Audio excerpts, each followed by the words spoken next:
Hi, I'm Brenda Quintana coming to you from the Beehive. Yesterday I showed you how to make ornaments using 2 sizes of circle punches. Today I'm going to show you how to make an even cooler ornament using the 2.5-inch circle punch.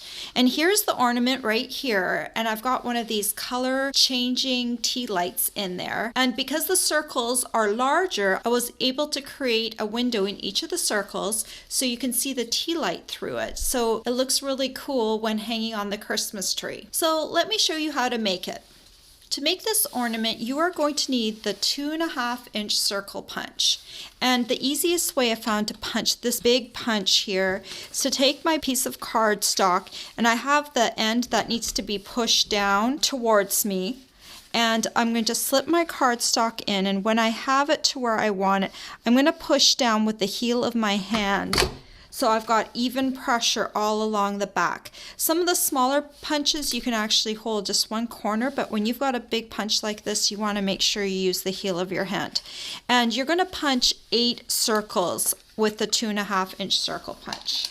Then you're going to need your simply scored scoring board, and I've got my marker here up at the top at the 1 7/8 inch mark, and I'm going to make sure I push my circle all the way to the top and all the way to the side. And then I'm going to take the small ball of my stylus tool for cardstock. If you're doing this with paper, you're going to want to use the big ball of the stylus tool. And then I'm just going to go ahead and score down along that 1 7/8 inch mark. Then I'm going to rotate my cardstock so that the end of that score line you just scored is right next to the score groove, the 1 7/8 inch score groove. So just go ahead and score again.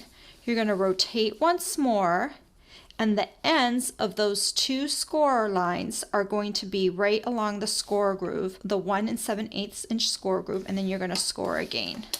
So when you're done, you have a circle with a triangle in it. You can probably see that a little bit there. And then you're going to need the 1-inch circle punch. And all you have to do is slip this in all the way and make sure that you've got equal amount of cardstock on both sides.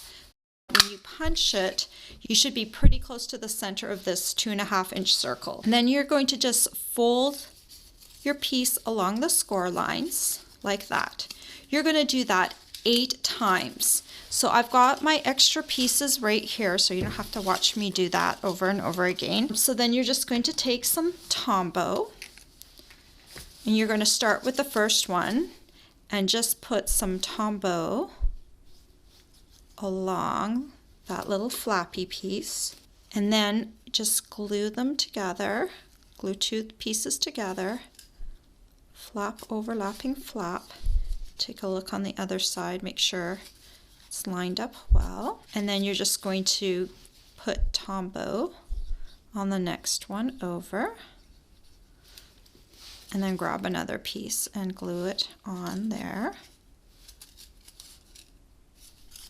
Just like to hold it for a few seconds, and then Tombow on the next one. And since we're bringing this together to make 4, I can actually go ahead and put Tombow on this one because this one's going to close up this little piece. And put it together on the other side. Make sure it lines up. Make sure it lines up. Okay, so I'm going to flip this over now, and I'm going to put Tombow on one of these extending flaps out here, and I'm going to take my next one and glue it on like that. And then this one is going to have 2 sides that are going to come together, so I can go ahead and put Tombow on this one and Tombow on that one. And then we're just going to bring this together and bring this one together.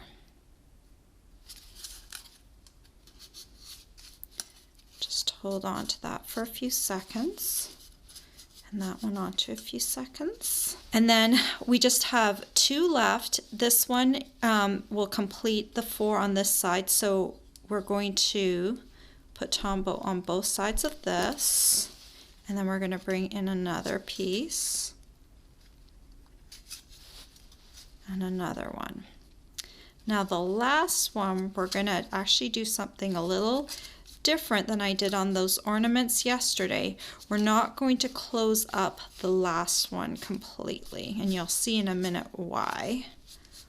Okay, so this is the last circle you have to glue on, and I'm just going to choose one of these to put Tombow on, like that. And I'm just going to glue that one in place, like that. And we're not going to put Tombow on these last 2 pieces, because this is our little trap door. Because if you want to keep this ornament around, you can actually replace the tea light then. So if you want to keep it for more than a year, and you find next year your tea light is no longer working, you'll be able to replace it without destroying the ornament. So what you're going to do is you're going to grab your tea light, and I like these color changing ones, but you can also get just the plain, the plain regular ones. But these ones are kind of cool because they color change and looks pretty. And so you can just slide your little guy in there. I like to put him down at the bottom.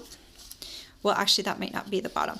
So then you're going to choose one of these open sides, and that's what you're going to do your punch in, like your hole for your ornament.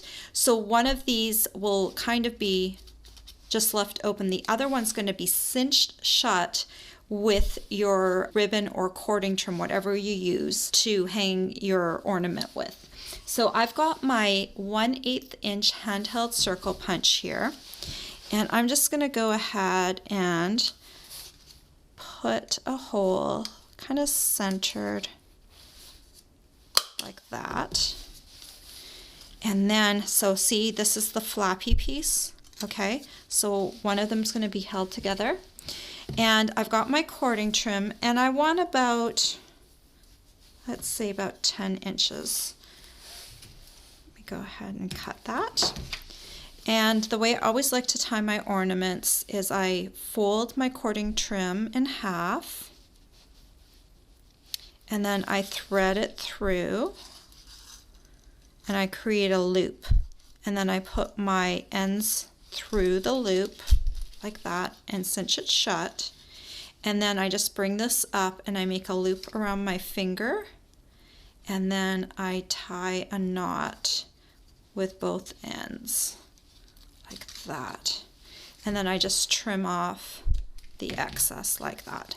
And then you're just going to arrange your little tea light so that the little flame comes up like that. And then let me bring in, this is the one I did before.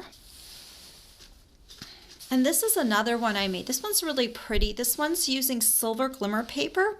I don't recommend using Tombow if you do. The back side of the glimmer paper has a really, really shiny surface, and it takes forever to dry. If you're gonna do a silver glimmer paper ornament, I recommend using the tear and tape instead of the Tombow. But if you're, and you can use tear and tape with this one too, but if you want a forever hold, I would definitely go with the Tombow on the cardstock. Tombow's the best adhesive I know for keeping cardstock together. So aren't those really pretty? I think that would even make a nice little ornament to gift, especially with a tea light, or if you bought one of those little ornament hangers and you gave a person an ornament like this and a little hanger. So that would just make a little extra special ornament as a gift. All the supplies you'll need to make these ornaments are available for purchase on my blog. I hope you've enjoyed this tutorial. Bye for now.